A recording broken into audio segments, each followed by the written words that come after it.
Assalamualaikum warahmatullahi wabarakatuh.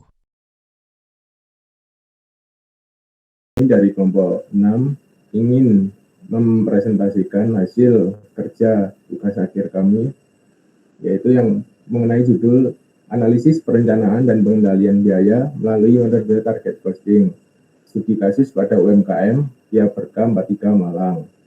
Selanjutnya, kelompok 6 beranggotakan 4 orang, yaitu yang pertama Fiona Anastasia, Nimakir 012, Angeli Kelly dengan Nimakir 032, Maifa Hermalia dengan Nimakir 035, dan saya sendiri Kurniawan Aditya dengan Nimakir 048.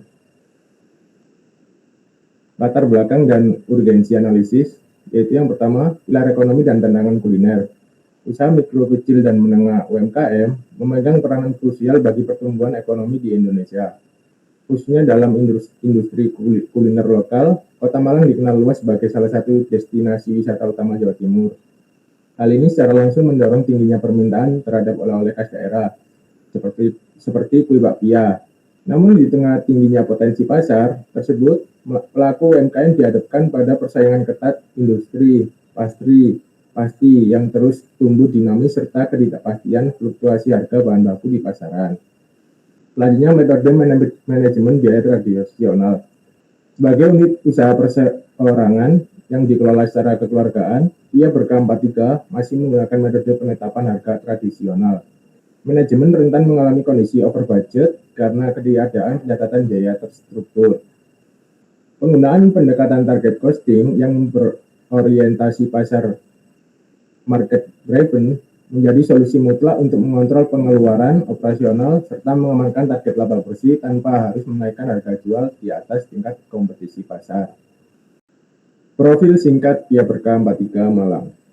Pia Berka 43 Malang didirikan oleh suami istri, yaitu oleh Ibu Isnaini dan bersama Pak Mahfud pada tahun 2017. Setelah memutuskan untuk mengundurkan diri dari perusahaan kuliner tempat mereka bekerja sebelumnya. Berawal dari minat dan keahlian di bidang pastry, usaha dirintis dari bawah dengan menitipkan bakpia ke warung-warung lokal sekitar tanpa merek. Melalui optimasi digital marketing, permintaan produk melonjak tajam hingga mendapatkan izin merek resmi pada tahun 2022. Angka 43 disematkan sebagai pembeda legalitas dagang karena nama Berkah telah banyak digunakan di pasaran. Selanjutnya yaitu alur proses produksi. Yang pertama yaitu persiapan pengolahan isi. Tahapan diawali dengan penimbangan bahan seperti terigu, gula pasir, telur, dan minyak. Kacang hijau dikupas sebagai bahan isian utama, direbus secara higienis, dikukus, lalu dihancurkan dan dimasak dengan gula hingga membentuk adonan padat yang siap dibentuk. Selanjutnya yaitu pembuatan kulit dan pencetakan. Bahan kulit diuleni hingga kali sempurna menggunakan minyak, air, dan telur. Teknik pelipisan digunakan khusus diterapkan untuk menciptakan struktur kulit. Bakpia pastry yang berlapis tipis dan renyah. Adonan isian kemudian dimasukkan ke dalam kulit lalu dibulatkan secara manual oleh pekerja. Selanjutnya yaitu pengovenan dan pengemasan. Bakpia mentah ditata rapi pada loyang, kemudian dipanggang menggunakan mesin oven gas komersial berskala sedang. Setelah matang dan melalui proses pendinginan suhu ruang secara alami, bakpia dimasukkan ke dalam box karton tersegel berisi 6, 8, atau 10 buah untuk didistribusikan. Selanjutnya, klasifikasi perilaku biaya operasional. Pada jenis atau komponen biaya itu ada bahan baku pokok seperti tepung terigu, minyak fortune, gula, dan kacang hijau. Kemudian ada kotak kemasan, karton luar. Kemudian ada tenaga kerja produksi dan kemasan harian. Selanjutnya ada pemakaian gas LPG 3 kilo dan listrik rumahan produksi. Kemudian ada gaji pemilik internal dan admin sosial media. Karakteristik operasional, pada bahan baku pokok itu jumlah fluktuatif mengikuti naik turunnya kuantitas produksi. Kemudian kotak kemasan karton luar itu berubah secara proporsional sesuai jumlah unit terjual. Kemudian pada tenaga kerja produksi itu upah dihitung berdasarkan hari kehadiran aktif karyawan. Pada pemakaian gas LPG itu terdiri dari biaya beban dasar tetap ditambah variabel pemakaian. Kemudian ada gaji pemilik internal dan admin sosial media. Itu pengeluaran bernilai konstan bulanan, tidak mengandung volume. Selanjutnya akan dilanjutkan oleh teman saya. Selanjutnya, rekonstruksi komposisi biaya aktual. Biaya bahan baku pokok mengonsumsi proporsi terbesar operasional senilai 9.000 per pak atau berkontribusi sebesar 90% dari keseluruhan harga jual. Tenaga kerja langsung dialokasikan senilai 130 per pak atau menyumbang porsi sebesar 8% dari beban pokok. Overhead pabrik atau BOP terdiri dari beban listrik dan gas LPG dengan nilai nominal 5 per pak atau setara 2% total proporsi.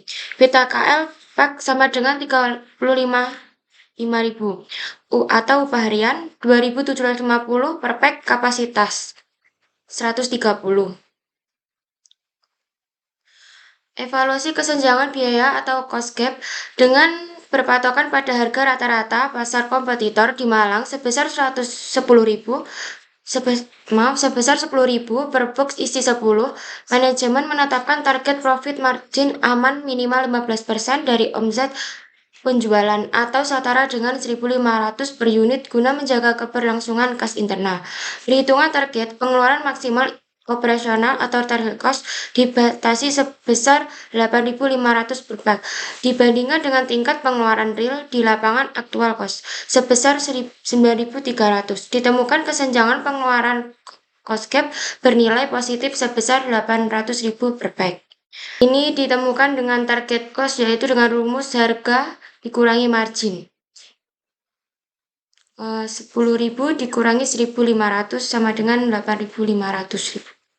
Selanjutnya adalah rekomendasi pengendalian, yaitu mengingat biaya bahan baku menyerap 90% harga jual, ya berkah 43 harus menghentikan pembelian bahan baku eceran. Dengan volume produksi harian yang stabil mencapai 3.000 pack, pemilik direkomendasikan membuat kontrak kemitraan jangka panjang, yaitu supplier agreement secara langsung dengan distributor utama terigu, minyak, dan kacang hijau kupas, guna memperoleh potongan harga kuantitas atau quantity discount untuk mengeliminasi cost gap senilai Rp800 tanpa mengurangi kualitas rasa. Selanjutnya, solusi pengendalian, yaitu ada kemitraan distributor bahan baku. Dengan total kapasitas harian yang konsisten besar, pemilik direkomendasikan membuat kontrak pasokan jangka panjang atau supplier agreement langsung dengan pabrik atau agen distributor tepung, telur, dan minyak Fortune komersial. Langkah ini mengeliminasi pembelian bahan eceran mingguan di pasar tradisional, memberikan jaminan harga tetap, serta memperoleh diskon pembelian massal, guna langsung memotong porsi pengeluaran biaya variabel utama. Berikut adalah hasil analisis kelompok kami mengenai tugas PJBL, mata kuliah perencanaan dan pengendalian biaya.